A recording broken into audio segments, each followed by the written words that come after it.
പ്രധാനമന്ത്രി നരേന്ദ്രമോദിയുടെ പ്രചാരണം ആദ്യം മുതലേ വർഗീയതയിൽ പൊതിഞ്ഞുള്ളതായിരുന്നു. മൂന്നാം ഘട്ടത്തിൽ അതിന് മൂർച്ച വർദ്ധിപ്പിച്ച മോദി വാരണാസിയിൽ അതിൻ്റെ മറ്റൊരു പടി കൂടി കടന്നു. തെരഞ്ഞെടുപ്പിനെ വർഗീയവൽക്കരിക്കുന്നതിലൂടെ മോദി ജനാധിപത്യ ഇന്ത്യയെ വെല്ലുവിളിക്കുകയാണ്.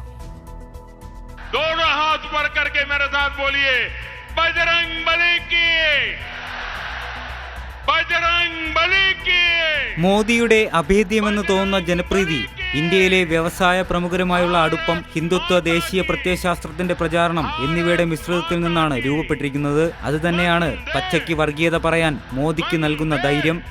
आपको ये तय करना है कि भारत में वोट जिहाद चलेगा या राम राज्य चलेगा. वोट जिहाद करो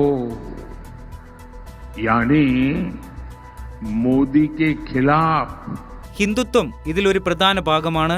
ജാതി, ഭാഷ, പ്രാദേശിക വർഗ വിഭജനങ്ങൾക്കപ്പുറം എല്ലാ ഹിന്ദുക്കളും തമ്മിലുള്ള ഐക്യത്തിന്റെ ആവശ്യകത ഊന്നിപ്പറയുന്ന, ഇന്ത്യയെ ഹിന്ദുക്കളുടെ നാടായി ചിത്രീകരിക്കുന്ന ദേശീയ വർഗീയ പ്രത്യയശാസ്ത്രമാണിത്. മുസ്ലിങ്ങളും ക്രിസ്ത്യാനികളും ഉയർത്തുന്ന ജനസംഖ്യാശാസ്ത്രപരവും രാഷ്ട്രീയവും സാംസ്കാരികവുമായ ഭീഷണിയായി അവർ കാണുന്നതിനെ പ്രതിരോധിക്കാനുള്ള ഒരു മാർഗമായി മോദിയുടെ അനുയായികൾ ഹിന്ദുത്വത്തെ പ്രോത്സാഹിപ്പിക്കുന്നു. മോദി തന്റെ മണ്ഡലമായി കാശി എന്നറിയപ്പെടുന്ന പുരാണ നഗരമായ വാരണാസി തന്നെ തെരഞ്ഞെടുത്തത് മറ്റൊന്നും കൊണ്ടായിരുന്നില്ല. മണിക്കൂറുകൾ നീണ്ടുനിന്ന കാവി പുതപ്പിച്ച മോദിയുടെ റോഡ് ഷോയും വെറുതെ ആയിരുന്നില്ല. जब कहा कि मां गंगा ने बुलाया है तो शायद उस डोर को मजबूत करने के लिए पीएम मोदी ने जब ये सांस्कृतिक उस चेतना से बात की, और जब आप देखते हैं आज काशी विश्वनाथ का वो कॉरिडोर देखते हैं, भव्य कॉरिडोर, राम जन्मभूमि का वो भव्य आयोजन और भव्य मंदिर देखते हैं.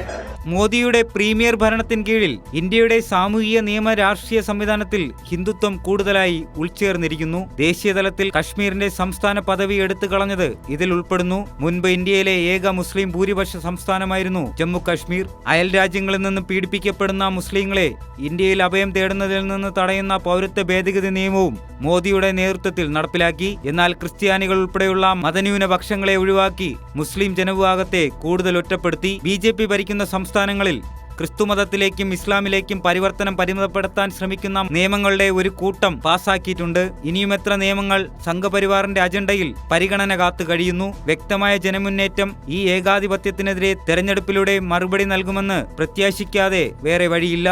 पहले जब उनकी सरकार थी उन्होंने कहा था कि देश की संपत्ति पर पहला अधिकार मुसलमानों का है.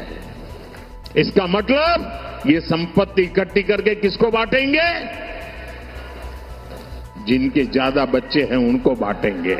PJ Arun, election desk, Kairali news.